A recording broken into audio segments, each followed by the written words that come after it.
Olá, que bom ter a companhia de quem nos segue aqui no Júris 360 Lab. Vamos direto ao ponto hoje, com uma pergunta que gerou bastante debate. Servidor não delegado pode chefiar a delegacia interativa sem afrontar a Constituição Federal? Para entender isso, a gente vai analisar o julgamento da ADI 6.847, que veio lá do Amazonas. Então, o primeiro ponto que o STF olhou foi a criação de uma tal função gratificada de gestor para as delegacias interativas de polícia do interior, as DIPs, lá no Amazonas. E olha só, a criação dessa função em si, o Supremo disse, ok, constitucional. Exatamente. Essa parte passou.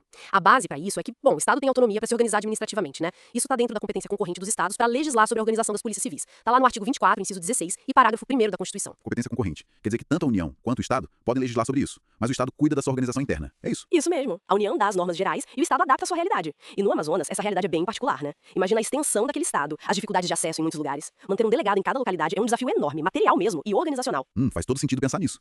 Dificuldade de ter um delegado em cada ponto remoto. Exatamente. Então, criar essa função de gestor foi visto como uma tentativa válida de organizar o serviço nessas condições, uma resposta à realidade local. Ok, até aí tudo bem. O Estado cria a função gratificada, o cargo administrativo, digamos. Mas, aqui a coisa fica interessante. A lei do Amazonas também permitia que essa função de gestor fosse ocupada por um servidor que não fosse delegado. Bastava uma designação do delegado geral. Pois é, e foi aí que o STF disse, opa, aqui não pode. Essa parte da norma é inconstitucional. E por quê? Qual o problema de outro servidor, talvez um agente experiente, assumir essa gestão? O problema central é o desvio de função. O STF foi muito claro nisso. A Constituição, lá no artigo 144, parágrafo 4º, e toda a jurisprudência do Supremo são firmes em dizer que as funções de polícia judiciária e a apuração de infrações penais, bom, isso é função do delegado de polícia de carreira. Ah, entendi. A chefia da delegacia e principalmente comandar a investigação criminal. Exatamente. Essas são atividades consideradas típicas e exclusivas do delegado. Permitir que outro servidor, mesmo que com uma gratificação, assuma essa chefia, viola essa regra constitucional. Mesmo que a intenção fosse boa, para suprir a falta de delegados. Mesmo assim, o Supremo entende que essa exclusividade não é só uma questão de organização de carreira. Ela está ligada à garantia do devido processo legal, ao sistema acusatório, aos direitos de defesa do investigado. A investigação tem que ser conduzida pela autoridade policial competente definida na Constituição, que é o delegado concursado. Entendi. É uma proteção ao próprio sistema de investigação e ao princípio do concurso público também, né? Isso. Respeito ao concurso, à hierarquia da instituição e, fundamentalmente, às garantias do cidadão. Por isso, aquele artigo 1º da Lei Amazonense 4.535 de 2017 foi declarado inconstitucional nessa parte específica. Certo.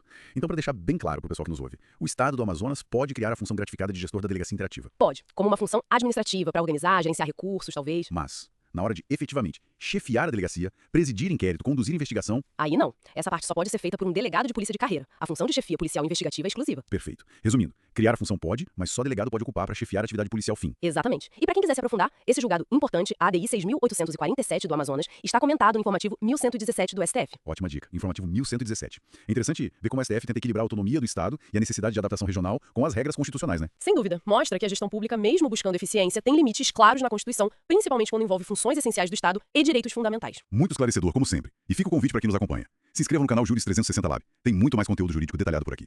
E se gostou da análise, deixa o like pra gente, ajuda bastante o canal a crescer. Muito obrigado pela presença e pela atenção de todos aqui no Júris 360 Lab. E pra gente pensar um pouco mais, como será que o país pode garantir a presença da polícia investigativa em todos os cantos, especialmente nos mais remotos, respeitando a Constituição e os limites de orçamento? Fica aí a reflexão. Até a próxima.